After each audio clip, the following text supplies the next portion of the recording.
Hello, നമ്മുടെ ചാനലിലെ മറ്റൊരു പുതിയ വീഡിയോയിലേക്ക് നിങ്ങൾക്ക് എല്ലാവർക്കും സ്വാഗതം. ഇത് ഞാൻ കുറച്ചധികം ടിപ്സ് ആയിട്ട് വന്നിട്ടുണ്ട്. അപ്പോൾ ടിപ്സ് വേണമെന്നുള്ളൊരു വീഡിയോ സ്കിപ്പ് ചെയ്യാണ്ട് അവസാനം വരെ കണ്ടു. അപ്പോൾ നമുക്ക് വീഡിയോയിലേക്ക് പോകാം. അപ്പോൾ ഫസ്റ്റ് ടിപ്പ് എന്ന് പറയുന്നത്, നമ്മൾ മാവൊക്കെ ഇതുപോലെ ദോശയ്ക്ക് ഇഡ്ഡലിക്കൊക്കെ ആട്ടി വെക്കാറുണ്ടല്ലോ ഫ്രിഡ്ജിൽ. പക്ഷെ ഒരു ദിവസം കഴിഞ്ഞ് കഴിഞ്ഞാൽ അത് ചെറിയൊരു പുളിപ്പൊക്കെ വന്നു തുടങ്ങും. പിന്നെ മക്കൾക്ക് കഴിക്കാൻ ഭയങ്കര മടിയായിരിക്കും. പ്രത്യേകിച്ച് വർക്കിംഗ് മംസ് ആണെന്നുണ്ടെങ്കിൽ അവർക്ക് ഭയങ്കര ബുദ്ധിമുട്ടാണല്ലേ. ഒരാഴ്ചത്തേക്കുള്ള മാവൊക്കെ ഇതുപോലെ ഒന്ന് സ്റ്റോർ ചെയ്ത് വെച്ച് കഴിഞ്ഞാൽ 2 ദിവസം ആകുമ്പോൾ പുളിച്ച് പോയി കഴിഞ്ഞാൽ. അപ്പോൾ ഇനി അങ്ങനെ പുളിക്കാണ്ടിരിക്കാൻ വേണ്ടിയിട്ട് ഇതുപോലൊരു പച്ചമുളക് നമ്മുടെ മാവിനകത്തേക്ക് ഒന്ന് ഇതുപോലെ ഡിപ്പ് ചെയ്ത് വെച്ച് കഴിഞ്ഞാൽ നമ്മുടെ മാവ് ഫ്രഷ് ആയിട്ട് ഇരിക്കും കേട്ടോ. അപ്പോൾ എല്ലാവരും ട്രൈ ചെയ്ത് നോക്കണേ, നല്ല അടിപൊളി ടിപ്പാണ്. ഞാനും ഇവിടെ വീട്ടിൽ മക്കൾക്ക് പുളിപ്പൊക്കെ ആകുമ്പോഴത്തേക്കും കഴിക്കാൻ ഇച്ചിരി മടിയാണ്. അപ്പോൾ ഇതുപോലെ ഒന്ന് ട്രൈ ചെയ്ത് നോക്കിയപ്പോഴത്തേക്കും നമ്മുടെ മാവ് നല്ല ഫ്രഷ് ആയിട്ട് ഇരിപ്പുണ്ടായിരുന്നു, പുളിപ്പൊന്നും ഇല്ലാണ്ട്. പിന്നെ നമുക്ക് ഇതുപോലെ ഒന്ന് കവർ ചെയ്ത് വെച്ച് കഴിഞ്ഞാൽ ഇനി അങ്ങനെ തന്നെ സ്റ്റോർ ചെയ്ത് വെക്കാം കേട്ടോ ഫ്രിഡ്ജിൽ. അപ്പോൾ ഇനി നമുക്ക് നമ്മുടെ രണ്ടാമത്തെ ടിപ്പ് നോക്കാം കേട്ടോ. അപ്പോൾ സെക്കൻഡ് ടിപ്പ് എന്ന് പറയുന്നത്, ഞാൻ ഇവിടെ കുറച്ച് പെരുമ്പയർ എടുത്തിട്ടുണ്ട്. പെരുമ്പയറൊക്കെ നമ്മൾ കുക്കറിൽ വെച്ച് വേവിക്കുമ്പോഴത്തേക്കും വെള്ളം ഇച്ചിരി കൂടുകയാണെന്നുണ്ടെങ്കിൽ വിസിൽ വഴി പുറത്തേക്ക് പതഞ്ഞ് വരാറുണ്ടല്ലേ. അപ്പോൾ ഇനി അങ്ങനെ വരാണ്ടിരിക്കാൻ വേണ്ടിയിട്ട് ഇതുപോലെ ചെറിയ സ്പൂൺ എന്തെങ്കിലും ഉണ്ടെങ്കിൽ ഇതിനകത്തേക്ക് ഇട്ട് കൊടുക്കുക. സ്പൂൺ ഇല്ലാന്നുണ്ടെങ്കിൽ സ്റ്റീലിൻ്റെ കുട്ടി ബൗളായിരുന്നാലും ഇതിനകത്തേക്ക് ഒന്ന് ഡിപ്പ് ചെയ്ത് വെച്ച് കഴിഞ്ഞാൽ ഇനി വിസിൽ വഴി നമ്മുടെ വെള്ളമൊന്നും പുറത്തേക്ക് ചാടില്ല. നമ്മൾ പരിപ്പൊക്കെ വേവിക്കുമല്ലോ സാമ്പാറിനുണ്ട്, അപ്പോഴും ഇതുപോലെ ഒന്ന് ട്രൈ ചെയ്ത് നോക്കണം കേട്ടോ. നമുക്ക് സൂപ്പറായിട്ട് നമ്മുടെ ഗ്യാസ് സ്റ്റോപ്പ് ഒന്നും ചീത്തയാവാണ്ട് കുക്ക് ചെയ്തെടുക്കാൻ വേണ്ടി പറ്റും. അടുത്തതായിട്ട് നമ്മുടെ തേർഡ് ടിപ്പാണ് കേട്ടോ. ദോശക്കല്ലൊക്കെ ഇപ്പം മുട്ടയൊക്കെ പൊരിച്ചെടുത്തു കഴിഞ്ഞാലേ അതിലൊരു പച്ചമണം നിൽക്കില്ലേ നമ്മുടെ മുട്ടയുടെ. പ്രത്യേകിച്ച് ദോശയൊക്കെ ചൂടാണെന്നുണ്ടെങ്കിൽ ആ ഒരു റോ സ്മെല്ല് ഇങ്ങനെ തന്നെ നിൽക്കും. അപ്പോൾ ഇനി അങ്ങനെ ചീത്ത മണം നിൽക്കാതിരിക്കാൻ വേണ്ടിയിട്ട് നമുക്കിതുപോലെ നമ്മുടെ ടിഷ്യൂ പേപ്പർ വെച്ചിട്ട് ഒന്ന് ദോശക്കല്ല് നല്ല രീതിക്കൊന്ന് തുടച്ചെടുക്കുക. എടുത്തതിന് ശേഷം അതിലേക്ക് കുറച്ച് തേങ്ങാക്കൊത്ത് കേട്ടോ അത് ഇട്ട് കൊടുത്തിട്ട് ഒന്ന് നമുക്ക് ചെറുതായിട്ടൊന്ന് ചൂടാക്കിയെടുക്കാം. ചൂടാക്കിയെടുത്ത് ഇതൊന്ന് മാറ്റി വെച്ചതിന് ശേഷം നല്ല രീതിക്ക് ഒന്നുകൂടെ ടിഷ്യൂ പേപ്പർ വെച്ചൊന്ന് തുടച്ചെടുത്ത് കഴിഞ്ഞാൽ നമ്മുടെ സ്മെല്ലൊന്നും നിൽക്കില്ല കേട്ടോ. ഇനി മുട്ടയുടെ ഞാൻ എന്താ നോൺ സ്റ്റിക്ക് പാൻ്റെ കുറച്ച് ഭാഗമൊക്കെ ഒന്ന് പൊട്ടിപ്പോയി തുടങ്ങിയിട്ടുണ്ട്. അതുകൊണ്ടാണ് കുറച്ച് വെളിച്ചെണ്ണയും കൂടെ സ്പ്രെഡ് ചെയ്ത് കൊടുക്കണേ. നിങ്ങൾക്ക് നല്ല പുതിയ നോൺ സ്റ്റിക്ക് പാൻ ആണെന്നുണ്ടെങ്കിൽ വെളിച്ചെണ്ണ സ്പ്രെഡ് ചെയ്യേണ്ട ആവശ്യമേ ഇല്ല. അപ്പോൾ ഇനി അടുത്ത 4ാമത്തെ ടിപ്പിലേക്ക് പോകാം. അടുത്ത ടിപ്പെന്ന് പറഞ്ഞാൽ നിങ്ങൾക്ക് എല്ലാവർക്കും വളരെയധികം യൂസ്ഫുള്ളും ഇഷ്ടപ്പെടുന്നതായിട്ട് ടിപ്പാണ് കേട്ടോ. നമ്മൾ തേങ്ങയൊക്കെ പൊട്ടിച്ച് ചിരകി കഴിഞ്ഞാൽ ഒരു മുറി മിക്കപ്പോഴും ബാക്കി വരാറുണ്ട്. അത് പുറത്ത് വെച്ച് കഴിഞ്ഞാൽ മഞ്ഞളിപ്പം പൂപ്പലൊക്കെ വന്നിട്ട് കേടായി പോകാറുണ്ട്. അപ്പോൾ ഇനി നമുക്ക് എങ്ങനെ അടിപൊളിയായിട്ട് സ്റ്റോർ ചെയ്തെടുക്കാൻ നോക്കാം.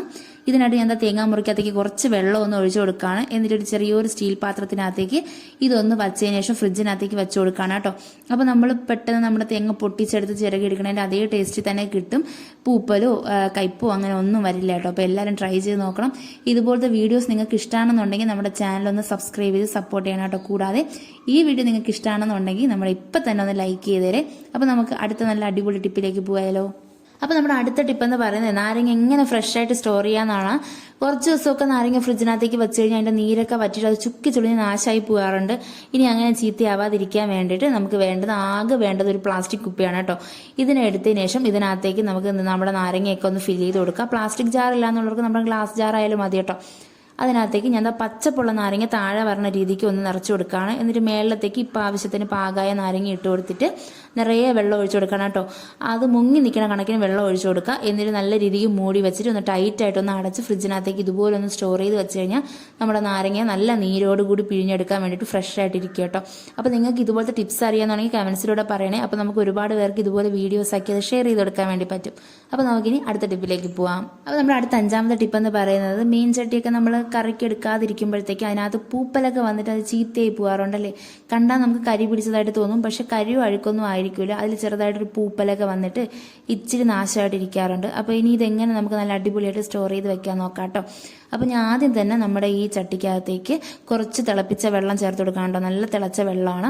അത് നമുക്ക് നമ്മുടെ ചട്ടിക്കകത്തേക്ക് ഇച്ചിരി ആ വളയം വരെയുള്ള ഭാഗത്തിനകത്ത് കണക്കിനൊന്ന് ഒഴിച്ചു കൊടുക്കുക.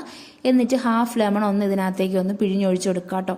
നല്ലപോലെ ആ നീരൊക്കെ ഒന്ന് അകത്തേക്ക് ആക്കി കൊടുക്കുക. എന്നിട്ട് ആ തോട് വെച്ച് തന്നെ സൈഡൊക്കെ ഒന്ന് ഉരച്ച് വെച്ച് കൊടുത്തതിന് ശേഷം നമുക്ക് ഈ നാരങ്ങത്തോട് ആ വെള്ളത്തിനകത്തേക്ക് വെച്ച് ഒന്ന് മൂടി വെച്ച് ഒരു മണിക്കൂറോളം ഇങ്ങനെ തന്നെ റെസ്റ്റ് ചെയ്യാൻ വെക്കുക. അതിനുശേഷം ഈ നാരങ്ങത്തോട് വെച്ച് നമുക്ക് ലിക്വിഡോ നമ്മുടെ ഡിഷ് വാഷറോ എന്തെങ്കിലും വെച്ചിട്ട് നല്ല രീതിക്ക് ചട്ടിയൊക്കെ ഒന്ന് കഴുകി എടുത്തു കഴിഞ്ഞാൽ കുറച്ച് വെയിലത്ത് വെച്ച് ഉണക്കി നമുക്ക് വെളിച്ചെണ്ണയും കൂടെ പുരട്ടി വെച്ച് കഴിഞ്ഞാൽ നമ്മുടെ ചട്ടി ഇനി പൂപ്പലൊന്നും വരാണ്ട് നല്ല അടിപൊളിയായിട്ട് ഇരുന്നോളൂ കേട്ടോ. അപ്പോൾ എല്ലാവരും ട്രൈ ചെയ്ത് നോക്കണേ. അടുത്തത് നമ്മുടെ ലാസ്റ്റ് ആൻഡ് ഫൈനൽ ടിപ്പാണ്. നമ്മുടെയൊക്കെ വീട്ടിൽ ഇതുപോലത്തെ പെട്ടി ഉണ്ടാവുമല്ലോ. ഞങ്ങളുടെ ഇവിടെയൊക്കെ ഇതിന് അറപ്പെട്ടി എന്നാണ് കേട്ടോ പറയുന്നത്. അറകളുള്ള പെട്ടി ആയതുകൊണ്ടിട്ട് നിങ്ങളവിടെ എന്താ പേര് പറയുന്നത് കമൻറ്റിലൂടെ പറയണം കേട്ടോ.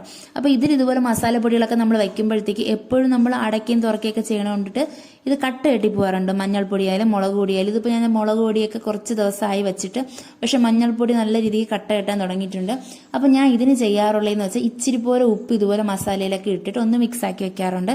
അപ്പോഴത്തേക്ക് നമ്മുടെ പൊടികളൊന്നും കട്ട കെട്ടാറില്ല കേട്ടോ. പിന്നെ ഒരു കാര്യം ശ്രദ്ധിക്കേണ്ടത്, ഓൾറെഡി നമ്മൾ മസാലയിലൊക്കെ ഉപ്പിട്ട് വെച്ചിരിക്കണ കൊണ്ടിട്ട് കറിയിൽ ആഡ് ചെയ്യുമ്പോഴത്തേക്കും അത് അഡ്ജസ്റ്റ് ചെയ്ത് ഒന്ന് ശ്രദ്ധിച്ച് തന്നെ ചേർത്ത് കൊടുക്കുക. അപ്പോൾ നമ്മുടെ ഇന്നത്തെ ടിപ്സൊക്കെ കഴിഞ്ഞു കേട്ടോ. ഇത്രയും ടിപ്സാണ് ഇന്ന് ഷെയർ ചെയ്യാൻ വേണ്ടിയിട്ടുള്ളത്. അപ്പോൾ ഇതുപോലെ നല്ല അടിപൊളി ടിപ്സുമായി വീണ്ടും കാണാം. അതുവരെ tata, bye bye, see U.